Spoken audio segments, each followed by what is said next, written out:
জনাব বিপিনুল হক নূর এবং উপস্থিত আছেন গণ অধিকার পরিষদের নির্বাচিত সাধারণ সম্পাদক জনাব রাশেদ খান এবং প্রিয় উপস্থিতি, আসসালামু আলাইকুম। দ্রব্যমূল্যের লাগামহীন ঊর্ধ্বগতি, সীমান্তে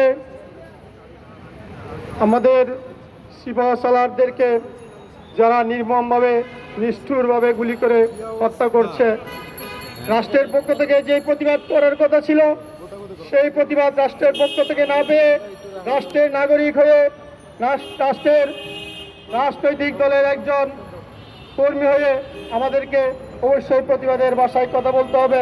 সেই জন্য আজকের এই উপস্থিতি। এই সরকারকে আমরা 15 বছর ধরে দেখে আসছি এবং সর্বশেষ যে 7 জানুয়ারি নির্বাচন করেছে সেই নির্বাচন জনগণ প্রত্যাখ্যান করেছে। কিভাবে প্রত্যাখ্যান করেছে? ইমানের 3টি স্তর আছে। আপনি যদি কোনো একটা জিনিস অন্যায় দেখেন, সেই অন্যায়কে প্রতিরোধ করা, প্রতিহত করা প্রথম স্তর। দ্বিতীয় স্তর হচ্ছে মৌখিকভাবে বাধাগ্রস্ত করা এবং না হলে মনে মনে ঘৃণা করা। আজকে এই সরকার যেভাবে ফ্যাসিস্ট হয়ে, স্বৈরাচার হয়ে জাতিকে শোষণ এবং নির্যাতনের মাধ্যমে দেশ শাসন করছে, সেই দেশ শাসনের বিরুদ্ধে আমরা যারা রাজপথে আছি, আমরাও 3টি স্তরের মধ্যে 2টি স্তর নিয়ে রাজনৈতিক ময়দানে আছি। আর একটি স্তর হচ্ছে সশস্ত্র আন্দোলন। সেই আন্দোলন করতে হয় যদি কোনো বিদ্রোহের ডাক দেওয়া হয় অথবা স্বাধীনতার কোনো ডাক আসে।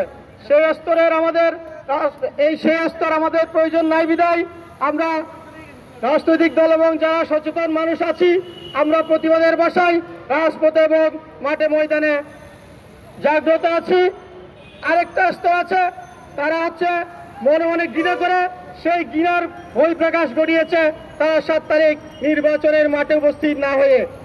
তারাও এই প্রতিবাদের ভাষায় কথা বলছে, কিন্তু তাদের প্রতিবাদের ভাষাটা হচ্ছে একটু মৃদু এবং সেই মৃদু ভাষার মানুষের সংখ্যা হচ্ছে সবচাইতে বেশি এবং আধিক্য, যার কারণে এই সরকার মানুষকে দুঃখবাজি করে, মানুষের সাথে প্রতারণা করে, মানুষের সাথে জোর জবরদস্তি করে এই দেশ শাসন করতে পারছে।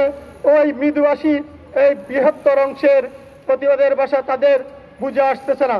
কিন্তু যেই দিন এই মৃদুভাষী এবং এই প্রতিবাদের ভাষা রাজপথে নেমে আসবে, আপনার গদি কান কান হয়ে যাবে। আমরা সেই অপেক্ষায় আছি এবং আমরা রাজপথে ছিলাম, আছি, থাকবো ইনশাআল্লাহ। আগামী দিনেও আপনাদেরকে সকলকে এই রাজপথে আসা